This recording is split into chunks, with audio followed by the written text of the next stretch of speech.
혹시 오늘도 앞만 보고 달리느라 마음 한구석이 텅 빈 것처럼 시리지는 않으셨나요? 화려한 네온사인과 시끄러운 소음 속에서 정작 내 마음속 깊은 이야기를 털어놓을 곳이 없어 외로움을 느껴본 적은 없으신지요? 오늘 제가 여러분께 소개해 드릴 곳은 서울의 어느 낡은 동네, 가파른 언덕길 끝에 자리 잡은 아주 작고 불편한 편의점 어레이즈입니다. 이곳은 물건이 아주 많지도 않고 계산이 유난히 빠르지도 않지만 어쩐지 그곳에 가면 꽁꽁 얼어붙었던 마음이 스르르 녹아내리는 기분이 듭니다. 과연 이 작고 불편한 공간에서 어떤 기적이 일어나는 걸까요? 수많은 독자의 가슴을 울리며 100만 부 이상의 판매고를 올린 김호연 작가의 베스트셀러 불편한 편의점입니다. 과거를 잃어버린 거구의 사내 독고와 그를 따스하게 품어준 편의점 주인 염여사, 그리고 저마다의 상처를 안고 이곳을 찾는 사람들의 이야기를 통해 진정한 위로란 무엇인지 함께 여행을 떠나보려 합니다. 서울역 대합실의 차가운 바닥에서 노숙자로 살아가던 한 거구의 사내, 독고로부터 이야기는 시작됩니다. 그는 과거의 기억을 송두리째 잃어버린 채 알코올성 치매로 인해 혀가 굳어 말조차 어눌해진 상태였습니다. 사람들은 그를 그저 덩치 큰 불황자로 취급하며 피해 다녔지만 어느 날 우연히 지갑을 통째로 잃어버린 전직 역사 교사 염여사의 가방을 그가 지켜주게 됩니다. 다른 노숙자들의 위협 속에서도 지갑을 꼭 껴안고 밤을 지새운 독고의 모습에서 염여사는 보석 같은 진심을 발견합니다. 그녀는 배고픈 그에게 도시락을 건네며 조용히 제안합니다. 독고 씨, 우리 편의점에서 야간 알바 한번 해볼 생각 없어요? 술 대신 도시락을 먹으면서 말이요. 그렇게 독고는 청파동의 가파른 언덕 끝에 자리 잡은 작은 편의점 어레이즈의 야간 알바생이 됩니다. 처음엔 동네 주민들의 시선이 곱지 않았습니다. 덩치 산만한 남자가 굼뜬 동작으로 물건을 채우고 말도 제대로 못하며 멍하니 서 있는 모습에 손님들은 불평을 쏟아냈죠. 염 여사의 아들조차 엄마, 정신 나갔어. 저런 노숙자를 어떻게 믿고 가게를 맡겨? 라며 독고를 내쫓으라 성화를 부렸습니다. 하지만 독고는 묵묵히 자신의 자리를 지켰습니다. 매일 밤 유통기한이 임박한 폐기 도시락과 음식을 먹으며 손님들이 머물다 간 자리를 정성스레 닦아내며 그는 조금씩 편의점의 부속품처럼 스며들기 시작했습니다.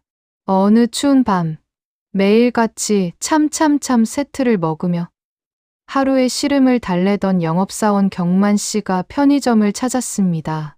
고단한 가장의 무게를 술 한 잔에 털어버리려던 그에게 독고는 조용히 소주병을 내려놓고 옥수수 수염차를 건넵니다. 술 대신 이거 마셔요. 몸에 좋아요. 집에서 기다리는 가족들 생각해서요. 처음엔 참견 말라며 화를 내던 경만 씨는 아무도 알아주지 않던 자신의 외로움을 노숙자 출신 알바생이 꿰뚫어 보고 있었다는 사실에 그만 계산대 앞에서 꺽꺽 울음을 터뜨리고 맙니다. 독고가 건넨 것은 단순한 차 한 잔이 아니라 세상에 치여 너덜너덜해진 한 남자의 자존감을 일으켜 세워주는 따뜻한 손길이었습니다. 편의점에 또 다른 단골이자 생계를 위해 글을 쓰던 작가 지망생 인경 씨와의 에피소드도 빼놓을 수 없습니다. 그녀는 풀리지 않는 시나리오 때문에 괴로워하며 매일 밤 편의점에서 맥주를 들이켰습니다. 그런 그녀에게 독고는 엉뚱하게도 삼각김밥의 위치를 바꾸라거나 편의점 내부의 조명을 더 밝게 하라는 식의 제안을 합니다. 사람들은 밝은 곳으로 와요. 그래야 이야기가 생겨요. 독고의 투박하지만 본질을 꿰뚫는 말들은 인경 씨의 막혔던 상상력을 자극했습니다. 그녀는 이 불편한 편의점과 그곳을 지키는 곰 같은 사내 독고를 주인공으로 대본을 쓰기 시작했고 그 과정에서 타인을 향한 편견이 얼마나 큰 벽이었는지를 깨닫게 됩니다. 이야기가 전개될수록 독고의 존재는 청파동 골목의 작은 혁명이 됩니다. 까칠하기로 소문난 오전 알바생 오 여사에게는 아들과 화해할 방법을 일러주고, 취업 준비에 지친 청년들에게는 묵묵히 따뜻한 온기를 나누어 주었죠. 그러나 평화롭던 편의점에도 위기는 찾아옵니다. 염 여사의 아들은 편의점을 팔아 사업 자금을 마련하겠다며 독고를 폭력적으로 위협하고, 독고의 정체를 캐내려는 흥신소 직원 곽이 주변을 맴돌기 시작합니다. 하지만 독고는 도망치지 않았습니다. 오히려 자신을 감시하던 곽에게 따뜻한 도시락을 건네며 말합니다. 아저씨도 밥은 먹고 일해요. 힘들면 여기서 좀 쉬다 가요. 차가운 돈 냄새만 쫓던 곽은 독고의 그 진심 어린 환대에 무너져 내리고 결국 독고의 든든한 조력자가 됩니다. 그게 후반부, 독고의 잃어버렸던 기억이 마침내 선명하게 돌아옵니다. 그는 사실 한때 강남에서 잘 나가던 성형외과 의사였습니다. 하지만 수술 중 발생한 의료 사고를 은폐하려던 병원 측의 비겁함에 동조했고, 그 죄책감을 이기지 못해 가족을 등진 채 서울형 노숙자가 되었던 것이었습니다. 진실을 마주한 독고는 절망하며 다시 술을 찾으려 하지만 그때 염 여사가 그의 거친 손을 맞잡으며 말합니다. 독고 씨, 과거는 바꿀 수 없지만 오늘 당신이 누군가에게 준 위로는 가짜가 아니에요. 여기서 충분히 갚았으니 이제 당신의 삶으로 돌아가요. 독고는 이제 과거로부터 도망치는 대신 진정한 용서를 빌기 위해 떠나기로 결심합니다. 그는 자신 때문에 상처받은 가족들에게 돌아가 고개를 숙이고 자신의 죄를 마주할 준비를 마칩니다. 그가 편의점을 떠나던 마지막 밤, 청파동 언덕길에는 포근한 한방눈이 내리고 있었습니다. 독고에게 위로받았던 영업사원, 작가, 지망생, 심지어 그를 미워했던 사람들까지 하나둘 편의점으로 모여듭니다. 그들은 떠나는 독고에게 따뜻한 목도리를 감겨주며 진심으로 그의 앞날을 응원합니다. 독고는 수줍게 웃으며 편의점 문을 열고 나갑니다. 편의점 어레이즈는 이제 단순한 가게가 아니라 누군가에게는 인생의 막다른 길에서 만난 구원의 장소이자 다시 시작할 용기를 불어넣어 준 골목길의 작은 등대로 영원히 남게 되었습니다.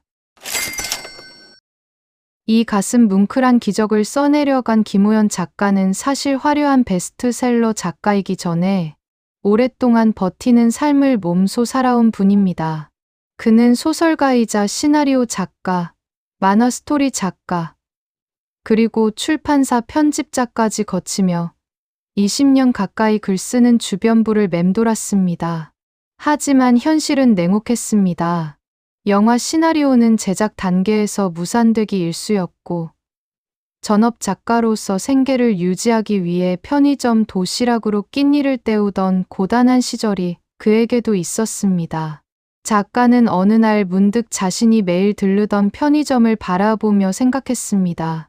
도시의 가장 차가운 효율성의 상징인 이 공간이 누군가에게는 가장 따뜻한 도피처가 될 수는 없을까?